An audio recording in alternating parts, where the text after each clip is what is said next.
오늘 설교를 준비하면서 좀 제목을 놓고 좀 고민을 했어요. 장사 잘 하고 있습니까? 이렇게 좀 제목을 정해 보았는데, 우리 교회에도 장사하는 분들이 많잖아요. 이 코로나 때문에 안 그래도 이렇게 장사가 잘 안 된 터에 설교 제목까지 장사 잘 하고 있느냐 이렇게 물어보니 혹시 또 스트레스 받지는 않으실까? 또 눈치 빠른 분들은 벌써 오늘 설교 제목만 봐도 내용이 감이 오잖아요. 또 믿음의 장사 잘 하라라고 또 목사가 또 독촉하는구나. 그런 생각이 들어서 이렇게 어려울 때 좀 위로해주고 따뜻한 그런 말씀 좀 해주면 어떨까? 또 그런 생각을 하실까봐 또 마음에 은근한 걱정을 했습니다. 그럼에도 불구하고 오늘 제목을 고수한 것은 믿음의 장사가 너무나도 중요하기 때문에, 믿음의 장사가 우리 생업의 장사도 참 잘해야겠지만 우리 인생 내내 종사하고 있는 이 믿음의 장사를 더욱더 잘해야 되기 때문에, 그렇죠? 비록 내 생업의 장사가 다소 안 풀리더라도 믿음의 장사를 잘하면 그 손해를 보상하고도 남는 빛나고 아름다운 인생이 펼쳐질 것이지만, 생업의 장사가 아무리 잘 풀린다 하더라도 믿음의 장사에 실패하면 그것보다 더 불행한 삶은 없잖아요. 특별히 한 해를 마감하면서 또 되돌아보는 이 시점에 올 한 해 나는 믿음의 장사를 잘 했나, 이윤을 잘 남기는 그런 이윤을 남기는 장사꾼으로 살아왔는가, 우리가 돌아보지 않을 수 없는 것이죠. 생업의 장사가 잘 안 되면 우리 믿음의 장사에 힘을 내기가 어려워요. 그게 참 우리의 연약함이에요. 그런데 바로 그 순간이 어때요? 믿음의 장사에 다시 한번 분발하고 용기를 내야 될 그 시점이잖아요. 아마도 우리 각 가정마다 올 한 해의 경제 지표는 이전과는 달리 많이 떨어졌을 것이 틀림없습니다. 안 그래도 어려운데 이 코로나 때문에 더 어렵지 않습니까? 내 생업의 장사가 어려울 때에 그때 우리는 근심 걱정에 사로잡히기 쉽고, 그러면 예배를 드려도 예배가 잘 안 드려지고 기쁨이 잘 안 생기기가 쉬워요. 근데 그럴 때에 우리가 다시 한번 믿음의 장사로 시선을 돌려서 우리의 영혼을 말씀으로 일깨우고 하나님 안에서 소망을 발견하고 이렇게 하나님께서 주시는 그 힘을 부여받아야 지금의 어렵고 힘든 이런 난관들도 뛰어넘을 수 있지 않겠습니까? 바라고는 것은요, 내 영혼이 잘됨 같이 범사가 잘 된다라는 이 하나님의 말씀을 우리가 다시 한번 상기하면서 내가 믿음의 장사를 잘할 때에 내 생업의 장사 또한 하나님께서 도와주신다는 것을 기억하시고, 어렵고 힘든 지금 이때에 다시 한번 믿음의 선한 장사꾼이 되어서 믿음의 장사에 성공하고 또 그 안에서 하나님의 놀라신 은혜를 발견하기를 기대하는 모든 주의 종들 되시기를 주님의 이름으로 축원합니다. 자, 오늘 우리가 읽은 이 말씀은 열문화의 비유, 이렇게 아마 여러분 성경에도 소제목이 달려 있을 것입니다. 어떤 귀인이라 그랬습니다. 아주 귀한 사람이 왕위를 받으려고 먼 나라로 떠납니다. 떠날 때에 10명의 종들에게 각각 한 문화씩을 나누어 주고 이 장사를 하라 그러죠. 그리고 왕위를 받고 돌아와서는 그 장사한 것을 결산하고 또 상을 주는 그런 내용입니다.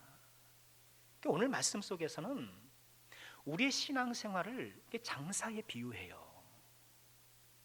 장사 잘했는가? 이윤을 남겼는가? 이게 주인께 한 문화씩을 이렇게 종들이 받았잖아요. 이 문화가 의미하는 것이 무엇일까? 이 문화는 뭐 우리의 은사일 수도 있겠고, 우리의 지식이나 경험 같은 내 인간적인 자산일 수도 있겠고, 또 우리의 직분일 수도 있겠죠. 한 해 동안 나는 직분 농사를 잘 졌나? 또 무엇보다 이 문화는 우리의 믿음을 지칭하는 것이 아닐까 싶어요. 이 모든 것들과 더불어서. 왜 그런가요? 나의 모든 은사든 지식이든 경험이든 직분이든 믿음을 통해서 작동해야 되잖아요. 이 믿음을 통해서 이런 것이 이루어지기 때문에 하나님께서 우리에게 주신 모든 것, 특별히 이 믿음이 이 문화가 이 믿음을 이야기하는 것이 아닐까. 하나님께서는 우리에게 그걸 요구하시는 거예요. 우리 각자에게 믿음을 나눠주셔서 그 믿음을 잘 사용해서 남는 삶을 사는가, 이윤을 남기고 또 풍성한 믿음의 열매를 남기고 살고 있는가. 우리 하나님께서는 그걸 보기를 원하신다는 거예요. 그러면 우리는 어떻게 이윤을 남기는 믿음의 선한 장사꾼이 될 수 있을까? 자, 오늘 말씀을 통해서 몇 가지로 좀 생각을 해보고자 합니다.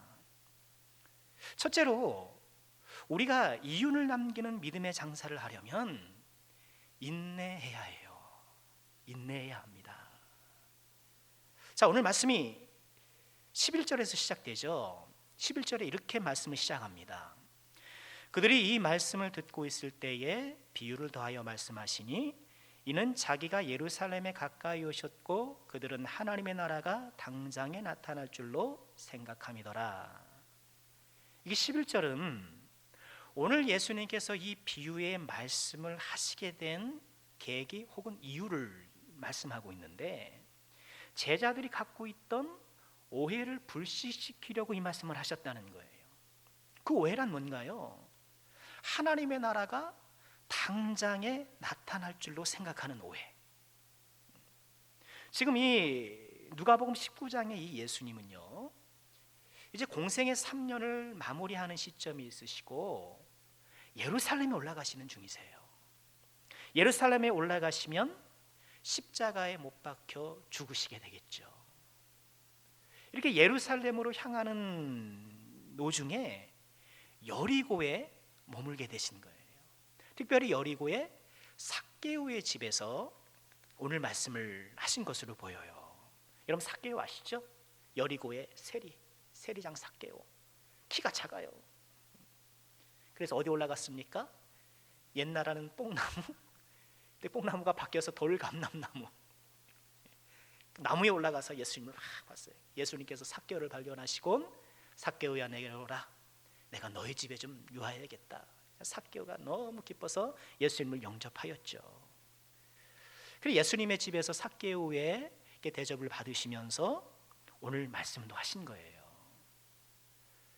자, 제자들은 이렇게 예수님께서 예루살렘을 향하여 이렇게 차근차근 올라가시면서 이런 것을 보니까 이제 예수님이 예루살렘에 올라가시면 이 지긋지긋한 로마 정부를 좀 몰아내시고 또 저 자격도 없는 헤로당도 좀 쫓아내시고 이제 하나님이 다스리시는 이 메시아가 다스리시는 하나님 나라가 펼쳐질 것이다. 다 그렇게 기대하고 있었던 거예요. 그 기대 가운데 이 3년여 예수님을 따라다녔고 이제 그 따라다녔던 수고와 보상을 얻게 되리라는 그런 기대감에 부풀어 있었던 거예요. 더군다나 예수님이 오늘 삭개오와 이렇게 얘기하시면서 앞서 9절에 보면 이런 말씀을 하셔요. 예수께서 이르시되 삭개오에게 이르시는 것이죠. 오늘 구원이 이 집에 이르렀으니 이 사람도 아브라함의 자손이미로다. 오늘 구원이 이뤘다. 오늘. 오늘이라는 말씀을 사용하시면서 이 삭개오에게도 구원을 선언하시는 걸 이걸 보니까 그렇지 오늘 그래 하나님의 나라 이제 곧 올 거야. 이런 예수님의 말씀도 생각해 보니 이게 하나님의 나라가 이제 임박했구나 이렇게 생각했던 거예요. 예수님께서 제자들의 이 마음을 아시고 그들의 성급한 기대의 그 마음을 아시고 오늘 비유의 말씀을 해주신 거예요. 예수님이 지금 예루살렘에 올라가셔요. 그러나 지금 예수님께서는 하나님의 나라를 그 시점에 완성하려고 가신 것이 아니라 완성하기 위해 먼 나라로 떠나가시기 위해서 가시는 거거든요. 제자들이 아직 그것은 몰랐어요. 하나님의 나라가 이미 시작되었죠. 예수님께서 오심을 통하여서 하나님의 나라는 이미 시작된 거예요. 그러나 아직 완전히 이루어지지 않았어요. 그 완전히 이루어지는 것은 이제 예수님께서 승천하신 예수님께서 다시 이 땅에 오실 때에, 예수님께서 재림하실 때에 하나님 나라가 온전히 이루어질 것인데, 제자들은 아직 그런 하나님의 계획과 시간표를 이해하지 못했던 것이죠. 이런 예수님의 의도, 오늘 말씀을 주신 이 예수님의 의도를 생각해 볼 때에 우리가 거룩한 이윤을 남기는 믿음의 장사꾼이 되려면 무엇보다 당장에 뭔가를 이루려는 그런 성급함을 버리고 인내하고 기다릴 줄 아는 이 인내의 영성을 키워야 하는 것이죠. 오늘 말씀 우리에게 그것을 요구하고 계셔요. 예수님은 이 비유 속에 귀인의 입을 빌러, 먼 나라를 떠나는 그 귀인의 입을 빌려서 13절에 이렇게 말씀을 하셔요. 그 종 열을 불러 은하 열문화를 주며 이르되 내가 돌아올 때까지 장사하라. 내가 돌아올 때까지 성실하게 끝까지 인내하며 믿음의 장사를 하라. 오늘 말씀엔 인내라는 단어는 등장하지 않아요. 그러나 성경의 그 어떤 본문보다도 우리에게 인내를 요구하는 말씀, 저는 그렇게 묵상을 해요. 인내란 뭔가요? 성경적인 인내는 끝까지 주님을 신뢰하며 기다리는 거예요. 끝까지 신뢰하고 기다리는 것. 내가 바라고 원하는 것들이 당장에 막 일어나질 않아요. 아직 응답의 조그만 조각구름도 떠오르지 않아요. 아무것도 보이는 게 없어요. 그럼에도 불구하고 끝까지 신뢰하고 기다리는 것. 이 귀인이 언제 올지 몰라요. 언제 오리라, 몇 날 몇 시 오리라 약속하지 않았어요. 그러나 이 귀인이 올 때까지, 주님이 오시는 그때까지 나에게 주어진 믿음을 갖고 성실하게 믿음의 장사를 해 나가는 것. 이 인내가 참 어려워요. 왜 그런가요? 지금 우리가 살아가는 세상은 인내를 좋아하지 않아요. 기다리는 거 싫어합니다. 여러분 기다리는 거 좋아하세요? 식당에 밥 먹으러 갔는데 요새는 못 가신 분들은 줄이 쫙 서 있어요. 그럼 어떡하십니까? 기다리시는 분들도 계시겠지만 저는 안 기다립니다. 딴 데 가서 먹고 말죠. 뭘 기다리고 있어요, 여기를. 못 기다려요. 지금 우리가 살아가는 이 세상에는 오늘 제자들의 생각 속에 들어있는 것처럼 당장의 결과 나가는 것을 원해요. 당장에. 이 세상은 당장에를 부추겨요. 단기간에 뭔가 효력을 보려는 그런 마음들이 아주 팽배해요. 제가 종종 인용하는 디모데후서 3장, 여러분 디모데후서 3장 한번 꼭 읽어보시길 바랍니다. 말세에 나타나는 여러 말세적 현상, 그 말세적 현상 가운데 하나가 디모데후서 3장 4절에 보면 배신하며 조급하며 말세의 이 죄악된 현상 가운데 하나가 사람들이 급하다는 거예요. 조급하다는 거예요. 기다리지 못하고 인내하지 못한다라는 거예요. 당장에 뭔가 효과를 보려 하고 빨리빨리 뭘 해야 된다라는 거예요. 요즘 4차 산업혁명 시대, 저 같은 목사가 그런 거 잘 알겠습니까만 4차 산업혁명 시대는 이전과는 다르다잖아요. 그러니까 이전에는 큰 물고기가 작은 물고기를 잡는 시대였다라면 4차 산업혁명 시대에는 빠른 물고기가 느린 물고기를 잡아먹는 시대다. 그렇다는 거예요. 빨라야 한다는 거예요. 시장의 변화, 이 사람들의 어떤 그런 마음, 이런 것들을 신속하게 캐치해서 재빠르게 자기 혁신을 통하여서 변화하고 과감하게 또 빠르게 진행해 나갈 때에 성공할 수 있다는 거예요. 여러분 그렇잖아요. 요새 무슨 신제품들이 막 쏟아지잖아요. 휴대폰, 지금 여기는 없습니다만 제가 갖고 있는 휴대폰 3년 훨씬 넘었는데 뭐 괜찮아요. 저는 쓸만한데 그 사이에 얼마나 신제품들이 막 쏟아집니까? 빨라야 된다는 거예요. 변화에 둔감하거나 느리면 잡아먹히고 만다는 거예요. 이 세상은 우리에게 당장에를 요구해요. 당장에. 토끼와 거북이 이야기 잘 아시잖아요. 이전에는 다 거북이를 응원했어요.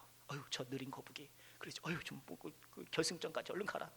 거북이를 응원했는데 요새는 거북이를 응원하지 않아요. 토끼를 응원해요. 토끼를. 어떻게 응원합니까? 제발 한눈 팔지 말아라. 한눈 팔지 말아라. 한눈 팔지 않는 재빠른 토끼가 되기를 원하지, 뚜벅뚜벅 한 걸음 한 걸음 가는 그런 느린 거북이가 되는 것은 다 원치 않아요. 여러분, 우리 자녀들이 토끼가 되기를 원하십니까? 거북이가 되기를 원하십니까? 네? 그래서 우리 뭐 같은 내 새끼? 토끼 같은 내 새끼. 뭐 그것 때문에 그런 말이 생긴 건 아니겠습니다만, 가만히 생각해 보면 내 아이가 묵묵하지만 좀 느리지만 정도를 뚜벅뚜벅 걸어가는 그런 스타일 별로 안 좋아해요. 빨리빨리 요리 뛰고 저리 뛰고 팔짝팔짝 뛰면서 그때 빨리빨리 움직이고 그러면서 뭔가를 얻어나고 여기서 풀 뜯고 저기서 풀 뜯고 그런 토끼가 되기를 원하지, 거북이가 되는 것 뭐 좋은 것 같지만 우리 아들은 안 그랬으면 좋겠고 내 자녀는 그렇지 않았으면 좋겠고 우리의 그런 심산이 있는 거예요. 왜? 이 세상은 당장에를 찬양하는 시대, 빨리빨리 뭔가 결과를 내기를 원하는 그런 조급한 시대이기 때문에 그래요. 세상은 이처럼 우리에게 조급함을 요구하고 당장에 뭔가 성과를 얻을 것을 계속 우리에게 부추기고 있지만, 그러나 어떻습니까? 믿음의 세계는 그렇지가 않는 거예요.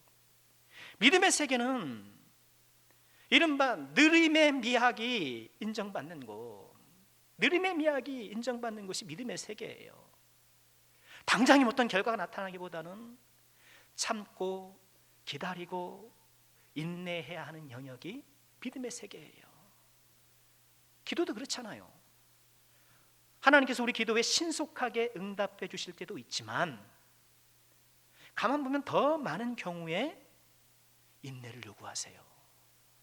왜 그런가? 우리는 기도 통해서 빨리 내 환경이 바뀌었으면 좋겠어요. 하나님, 환경 좀 빨리 바꿔주세요. 우리는 환경을 바꿔달라고 하나님 앞에 기도하지만 하나님은 기도를 통해서 우리가 바뀌기를 원하셔요.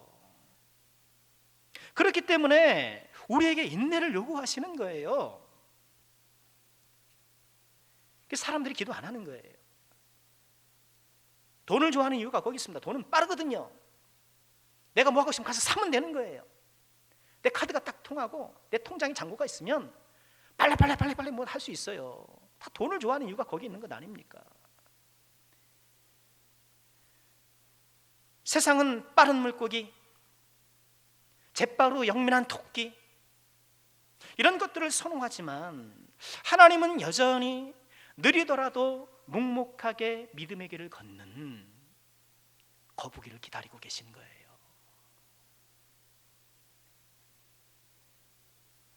뚜벅뚜벅 한 걸음 한 걸음, 느리지만 돌아가는 것 같지만 인내하며 믿음의 길을 걷는 우리 모두가 꼭 돼야 되겠습니다. 당장에 내가 뭐 이루어지지 않는다라고 조급해하지 마세요. 먹구름 뒤에 언제나 태양이 도사리고 있는 것처럼 하나님의 사랑은 변함없이 우리를 향해 있습니다. 오늘도 인내하고 소망하는 가운데에 믿음의 장사에 성실히 임하는 우리 모두가 꼭 될 수 있기를 주님의 이름으로 축원드립니다. 거룩한 이윤을 남기는 믿음의 장사꾼이 되려면 둘째로 착한 사람이 되어야 돼요. 착한 사람이 되어야 합니다. 자, 종들에게 문화를 맡기고 먼 나라로 떠났던 귀인이 왕위를 받아가지고 오죠. 이것은 그 당시의 시대상을 말해요. 로마가 제패하는 시대잖아요. 그러니까 로마가 제패하고 있는 그 세계에서 어떤 지역이 왕이 되려면 로마에 가서 허락을 받고 와야 돼요. 허락을 받고 와야 돼요. 어떤 나라나 다 그래요. 그런 시대적 상황을 이렇게 염두에 둔 이런 비유인데, 오늘 말씀에서 우리는 이 먼 나라로 떠났던 이 귀인이 예수님이라는 것을 이미 쉽게 짐작하고 계시죠. 예수님이셔요. 하늘로 승천하신 주님께서는 온 우주의 왕권을 갖고 언젠가 돌아오실 것입니다. 교회는 2020년째 다시 오실 주님을 기다리고 있는 것이죠. 자, 왕이 되어 돌아온 귀인이 이제 종들을 불러서 그 장사한 것을 결산합니다. 주님이 다시 오실 때 우리 결산해야 돼요. 우리에게 믿음 주신 것, 우리에게 직분 주신 것, 또 우리에게 여러 가지 이 땅을 살아가도록 주셨던 인간적인 자산들, 그런 걸 어떻게 믿음으로 잘 사용했는가, 그래서 거룩한 믿음의 열매를 남겼는가, 하나님 앞에서 결산해야 돼요. 결산해야 돼요. 2020년 우리 교회의 주요 단어 가운데 하나가 직분이죠. 직분자 선거를 했으니 직분이에요. 나에게 주신 직분에 대해서 하나님 앞에 결산받을 때가 있다는 거예요. 꼭 기억하세요. 또 우리 전 인생을 향하여서 우리 전 인생을 놓고 믿음의 장사를 어떻게 했는가 하나님 앞에 결산할 때가 반드시 와요. 마태복음 22장 36절에 이런 말씀을 주셔요.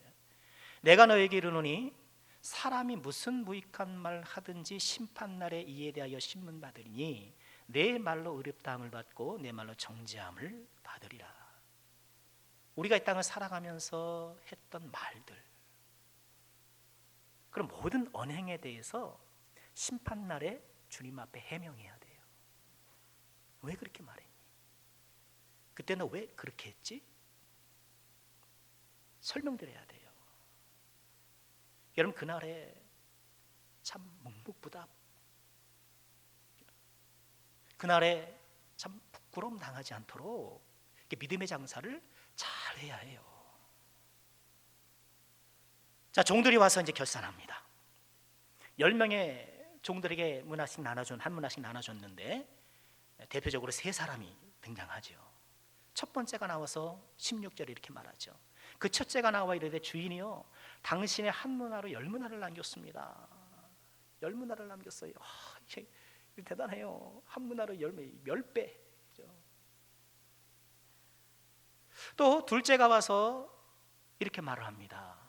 그 둘째가 와서 이르되 주인이요 당신의 한 문화로 5문화를 만들었습니다. 어떤 사람은 10문화를 남겼습니다. 어떤 사람은 5문화를 남겼습니다. 이렇게 와서 주님 앞에 감사히 결산하고 있어요. 주인이 그들을 어떻게 칭찬했나요? 17절 보실까요? 우리 같이 한번 읽어보겠습니다. 함께 합니다. 주인이 이르되 잘하였다 착한 종이요 내가 지극히 작은 것에 충성을 하였으니 10골 건세를 차지하라. 어떻게 칭찬하시나요? 이 주인의 칭찬을 2단어로 표현하고 있는데 뭔가요? 착하다, 충성되다. 이 착함과 충성이에요. 여기서 우리가 뭘 봐요? 이 왕이, 이 돌아온 귀인이 종들에 대해서 평가하는 항목이 뭐냐는 거예요. 그것은 그들의 성품이에요. 저 같으면 야, 너 어떻게 그렇게 장사를 해가지고 그렇게 10배를 남겼냐? 그 비결이 뭐냐? 저 같으면 방법을 물을 터인데, 기술을 물을 터인데, 이 주인은 잘하였다, 착하구나, 충성되구나, 그의 성품을 높이 평가하고 있는 거예요. 이 하나님의 평가 항목을 우리가 꼭 잊지 말아야 돼요. 하나님이 우리를 부르셨을 때, 우리가 주님을 만날 때에 우리 삶에 대해서 평가하실 때에 뭘 보고 평가하실 것인가? 하나님의 평가 항목이 뭔가? 우리가 평가 항목을 잘 알아야 시험 준비하는 것 아니겠습니까? 국어 능력 평가하는데 영어 단어 달달달달 외우면 뭐 하겠어요? 본문 통째로 영어로 외우면 뭐 하겠습니까? 국어 시험 보는데. 한국사 평가하는데 미분적분 내가 아무리 그냥 뭐 계산기처럼 하면 뭐 하겠습니까? 아무 소용없는 것이죠. 주께서 우리를 평가하는 평가 항목은 착하고 충성됐는가? 우리의 성품이라는 거예요. 그리고 이걸 잊지 말아야 돼요. 잊지 말아야 돼요. 저도 말씀을 준비하면서 다시 한번 생각해 보았어요. 언젠가 주님 앞에 섰을 때 너 그래 평생 목회하다 왔는데 뭐 하고 왔느냐? 그래 내 성도 몇 명 벌어놨느냐? 교회 평수가 몇 평 늘어났느냐? 재정 얼마나 늘어났느냐? 하나님께서 그거 보시겠느냐는 거예요. 성도 많은 교회는 얼마든지 있고 재정 넉넉한 교회는 얼마든지 있고 예배당 평수 넓은 교회는 얼마든지 있어요. 얼마든지 있어요. 제 성품 보실 거예요. 착한 목사였나? 충성된 목사였나? 저만 보실까요? 우리 다 그런 거 아닙니까? 다.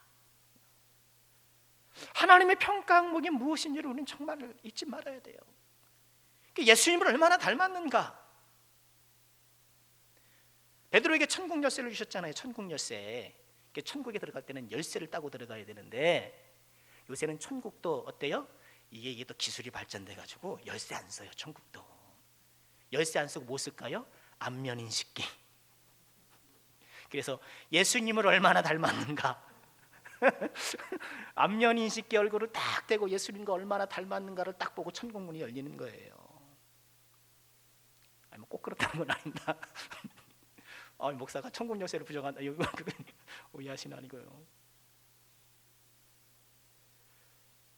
예수를 믿으면서 이 예수 믿는 가장 중요한 부분을 또 잊고 사는 것은 아닌가? 나는 믿음의 장사꾼으로 거룩한 성품이라는 이윤을 좀 남기고 살아가고 있는가? 특별히 오늘 정도를 착하다 이렇게 칭찬하셨는데 여러분 나는 착한 사람인가요? 나는 주변 사람들에게 착한다는 평가를 받고 있나? 우리 정말 생각해 봐야 돼요. 우리 교회 공동체 안에서 나는 착한 사람으로 인정받고 있는가? 거친 사람 또는 무례한 사람, 계산적이고 자기만 알아. 예수 믿으면 그런 평가를 받는다라면 장사 잘못한 거예요. 헛장사한 거예요. 착하다는 것은 이런 도덕적인 면도 있겠지만 신앙적인 면으로 착한 사람은 하나님 말씀에 잘 순종하는 사람이겠죠. 이 착한 사람이 부모님 말씀에 잘 순종하듯이 착한 성도는 하나님 말씀에 잘 순종하는 사람이에요. 그런 면에서 나는 착한 성도였나? 하나님의 말씀에 잘 순종했는가? 말씀으로 또 우리의 양심으로 계속 우리의 마음을 두드리시는 그 하나님의 음성에 귀를 기울이고 어렵고 힘들지만 때로는 자존심 상하지만 그럼에도 불구하고 그 말씀에 나는 순종했는가?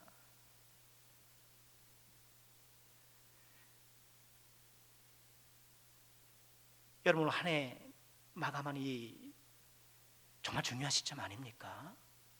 올 한 해 내가 순종하지 못했던 말씀은 무엇인지를 한번 좀 돌아보세요. 지난주에도 이런 도전 드렸는데 하나님의 말씀과 신앙 양심상 계속 나에게 도전하고 있는데 내가 계속 하나님 좀만 기다려주세요. 아직은 아닙니다. 제가 조금 나아지고요. 막 이러면서 자기 합리화하면서 착 밀어젖혔던 그런 말씀은 무엇인가를 생각해 보시고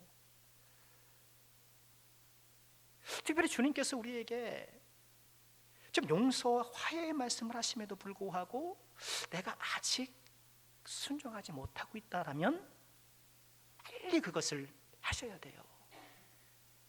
이 해가 지나가기까지 내 마음에 혹여나 원망과 불평이 있는 모든 사람들에 대한 그 나쁜 감정들을 좀 벗어버리고 새해를 준비하시기를 부탁드려요. 새해는 그렇게 맞이하는 것 아닙니까? 세상 사람들도 다 그러잖아요. 세상 사람들도 안 좋은 일을 다 뒤로 하고 다 잊어버리고 새 마음으로 시작합시다. 아니 세상 사람들도 떠오르는 동해안 그 태양을 바라보면서 그런 다짐을 하는데 예수 믿는 사람들이 그런 다짐 안 하면 되겠습니까? 마태복음 5장 23절에 어떻게 말씀을 하셨나요?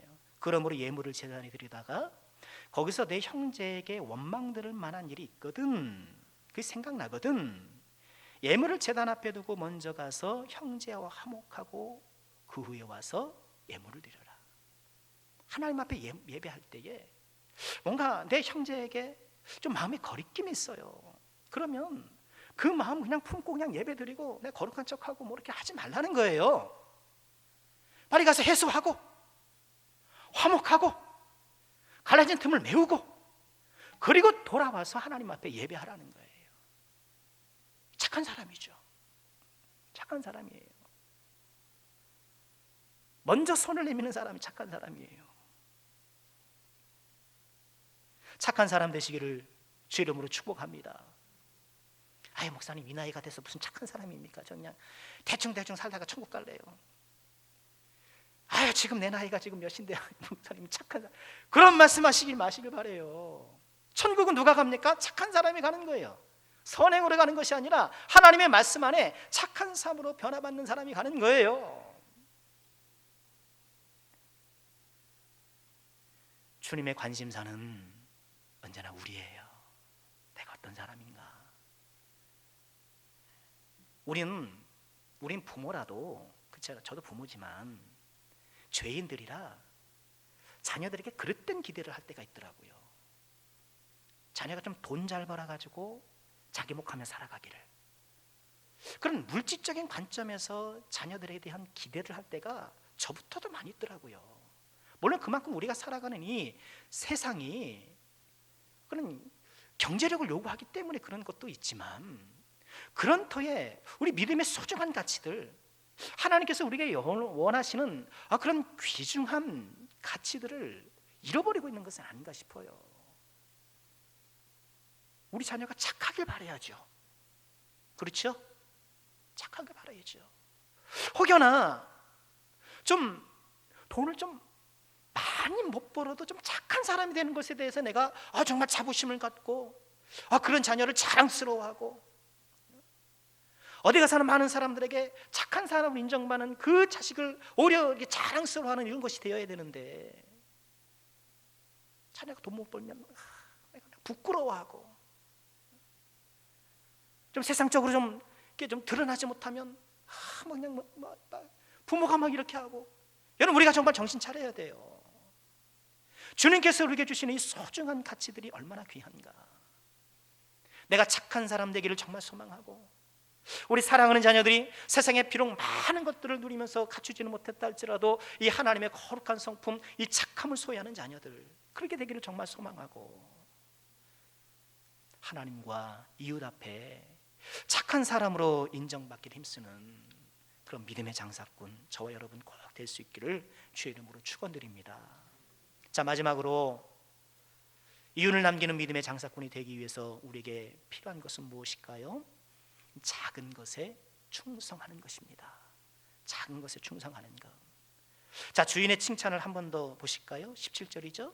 주인이 이르되 잘하였도다 착한 종이요, 내가 지극히 작은 것에 충성하였으니.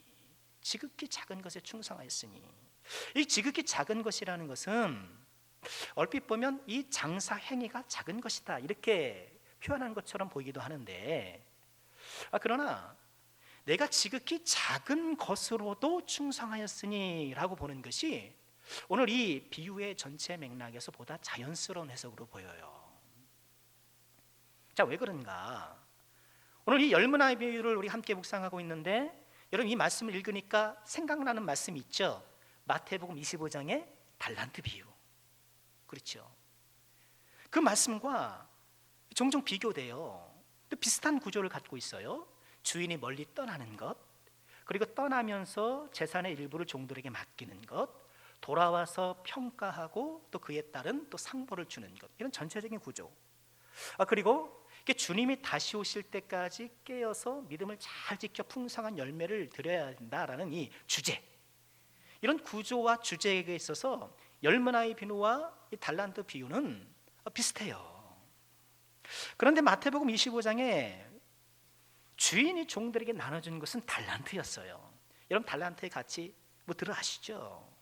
종들에게 5달란트, 그리고 2달란트, 1달란트 이렇게 차등 지급해요. 오늘 말씀은 평등 지급해요. 다 한 문화씩 주는데 그런 차이점이 있는데, 자 달란트를 줬단 말이죠. 마태복음 25장에서는.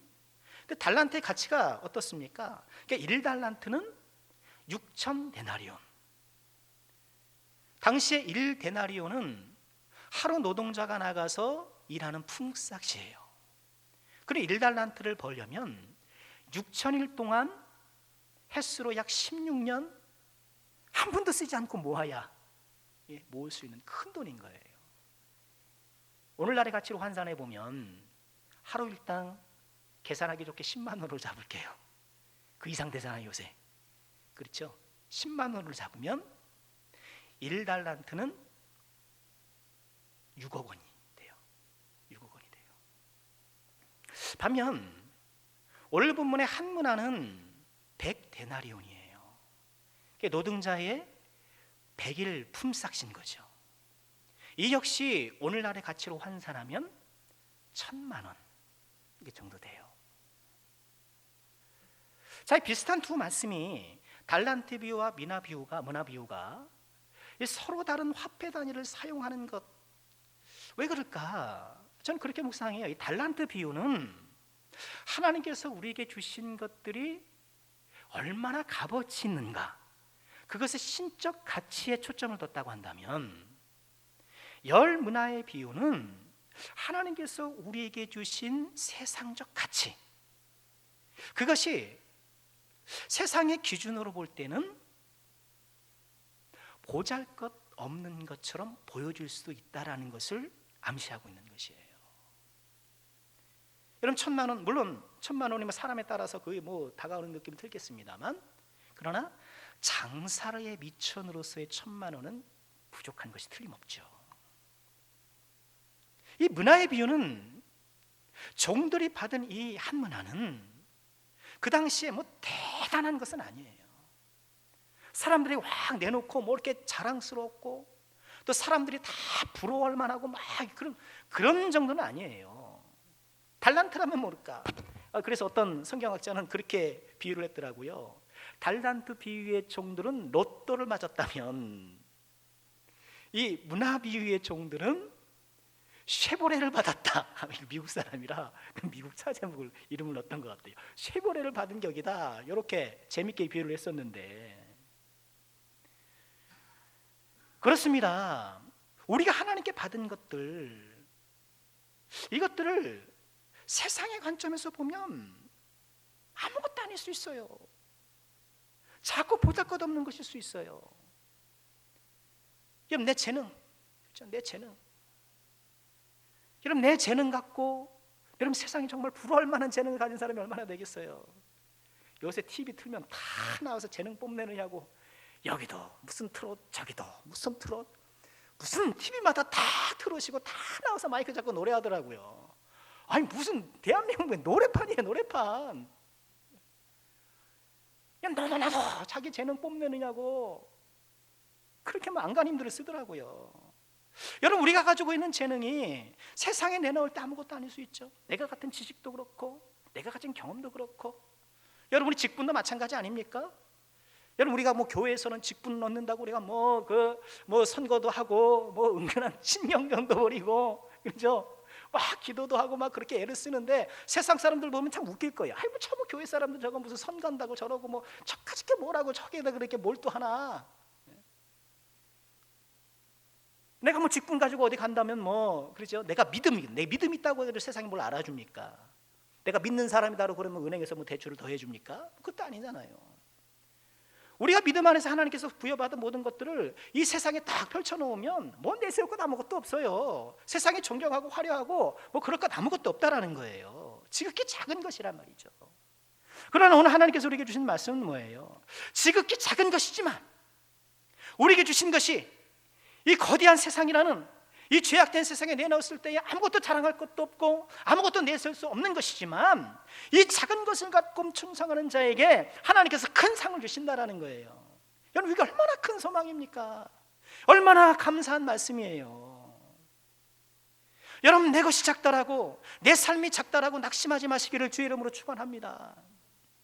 우리 바이블 아카데미 목요일 밤, 금요일 오전에 이렇게 온라인 수업합니다. 여러분, 관심을 좀 가지시고 다음 기회에 좀 많이 참석해 주시길 바라는데, 저녁에 15분, 오전에 7분, 이렇게 22분이 참석하고 계셔요. 지난 주간에 어떤 공부를 같이 했냐 하면, 신약 파노라마 하면서 이제 예수님의 그 행적을 이렇게 같이 한번 이렇게 살펴보았어요. 그런데 예수님은 그 일평생 팔레스타인 지역을 벗어나 본 일이 없어요. 그러니까 사방 160km 이상을 벗어나 본 적이 없으신 분이에요. 갈릴리 유다 왔다 갔다 하시면서 뭐 데가볼리 이렇게 주역으로 가셨던, 그의 예수님 인생 내내 사방 160km 이상을 벗어난 적이 없으신 분이시란 말이에요. 그렇게 예수님의 삶은 비좁았어요, 어떤 면에서 보면. 그럼에도 불구하고 누구보다 위대한 일을 하신 분이 예수님이시잖아요. 여러분, 우리도 그렇지 않습니까? 저는 평생 군산을 벗어나 본 일이 없습니다. 저는 평생 그냥 집 회사 제 삶은 이렇게 좁아요. 저 흔한 비행기도 몇 번 못 타보고 해외여행 한 번 가지보도 못하고 난 이렇게 비좁게 살아갑니다. 여러분, 그러나 그것이 우리에게 아무 문제가 없다라는 거예요. 비록 내 삶이 작다 하더라도 그 작은 삶이지만 그 안에서 말씀을 따라 믿음의 장사를 성실하게 수행할 때에 하나님께서 우리에게 늘 하시는 은혜와 축복으로 우리 삶의 놀라운 보상으로 함께해 주신다라는 것이에요. 그냥 저도 마찬가지일 거예요. 제가 지금 자라면서부터 많은 그 설교하시는 분들 만나고, 또 부흥사분들도 이렇게 설교하러 오시고 보면은 어떤 부흥사분들은 그러더라고요. 지금까지 통신이 지구를 몇 바퀴를 돌았다는 거예요. 전 세계로. 훌륭하시죠. 또 그렇게 또 세계적인 사역을 하셔야죠. 저는 뭘 돌겠습니까? 저는 나운동에서, 여기 지곡동이죠. 그죠? 저는 제 평생에 특별한 이변이 없는 한 집교회 이게 제 생활의 전부일 거예요. 그러나 내 삶은 이렇게 작지만, 여러분, 우리의 삶은 이렇게 내세울 것이 없고 지극히 작은 것이라 할지라도 이 한 사람가 믿음으로 믿음의 선한 장사를 잘 감당할 때에 하나님께서 그 사람에게 더 큰 것으로 맡겨주는 것, 여러분, 이것이 우리가 얼마나 큰 소망입니까? 오늘 처처에서 말씀을 듣고 있는 우리 학생들, 청년들이 계시다면 오늘 말씀을 꼭 붙잡으시길 바랍니다. 지극히 작은 것에 충성된 자가 큰 것에도 충성되고, 우리 하나님께서는 지극히 작은 것으로 충성하는 사람, 그 사람을 높이 평가하신다라는 거예요. 비록 내가 다니는 학교가 어디 이름도 잘 모르는 학교일 수도 있고, 내가 다니는 직장이 중소기업이고 말해도 그냥 선뜻 알아듣기 어려운 그런 회사를 할지라도, 나에게 주어진 비록 작은 것이라도 그것으로 믿음의 선한 장사를 잘 감당할 때에 하나님께서 그를 높이 드시고 하나님께서 그에게 더 큰 것으로 맡겨주신다라는 것입니다. 지극히 작은 것으로도 충성하는 사람, 이 믿음의 선한 장사꾼이 되어서 지금 나에게 주어진 비록 작은 것이지만 그것에 감사하고 자족하는 가운데에 믿음의 장사를 선하게 수행해 나가는 우리 모두가 꼭 될 수 있기를 주님의 이름으로 축원합니다. 말씀 마치겠습니다. 작은 것에 충성한 종들에게 주인이 보상해 주시죠. 10문화 남긴 종에게는 10골 다스릴 권세를, 5문화 남긴 종에게는 5골을 다스릴 권세를 주는 거예요. 이게 뭐예요? 작은 것에 충성된 종들에게 통치권을 주는 거예요. 종들인데 왕권을 받아온 이 귀인이 자신의 왕권을 나눠주고 있는 거예요. 왕 노릇하게 해주는 거예요. 주께서 다시 오시는 그날, 언젠가 주님께서 구름 타고 이 세상에 강림하실 그날, 하나님 나라가 온전히 이루어질 것이고, 그때에 비록 작은 것이지만 인내하면서 선한 성품을 키워가면서 성실하게 믿음을 장사한 그 모든 주의 종들에게 왕 노릇의 축복을 허락해 주실 것입니다. 요한계시록 22장 5절에 이렇게 말씀을 하셔요. 다시 밤이 없겠고 등불과 햇빛이 쓸데없으니 이는 주 하나님이 그들에게 빛이심이라. 그들이 세세토록 왕노릇 하리로다. 그들이 세세토록 왕노릇 하리로다. 여러분, 그러나 이 왕노릇은 주님이 오시는 그 미래 시점에만 이어지는 것이 아니에요. 이 왕노릇은, 저와 여러분들이 지금 누리는 이 왕노릇은 이미 시작되었어요. 아직 완전하게 이루어지진 않았지만, 하나님의 나라가 이미 시작되었으나 아직 완전히 이루어지지 않은 것처럼 우리의 왕노릇도 완전하진 않지만 이미 시작되고 있어요. 지극히 작은 것을 가졌지만 낙심하지 않고 실망하지 않고 그럼에도 불구하고 충성하는 사람, 여러분, 이 사람이 왕 아니겠습니까? 많은 것을 가졌어도 원망의 노예가 되고, 많은 것을 누리면서도 불평불만의 노예가 되고 죄의 노예가 되고 조급함의 노예로 살아가는 사람들이 많은데, 이 말씀을 붙잡고 지극히 작은 것에도 인내하고 선한 성품을 길어가며 충성하는 사람이 그야말로 왕이 아니겠냐는 거예요. 여러분들은 왕이신 거예요. 2020년 열흘 하루 남았더라고요. 한 해 동안 믿음의 장사를 내가 잘했는가 돌아봤으면 좋겠습니다. 나는 인내하고 있는가? 막 조급하면서 막 그렇게 안간힘을 쓰면서 살고 있지 않는가? 나는 착하게 장사했는가? 지극히 작은 것으로도 충성했는가? 우리 주님 오실 그때까지 우리 믿음의 장사를 멈출 수 없습니다. 다가오는 2021년에도 우리는 또 장사해야 돼요. 2021년에도 우리는 셔터 올려야 됩니다. 셔터 올려야 돼요. 더 인내하며 착하고 충성된 믿음의 장사를 잘 감당해서 천국 손익계산서에 풍성한 이윤을 남기는 저와 여러분, 우리 남성교회 모든 주의 종들 되시기를 주님의 이름으로 축원합니다.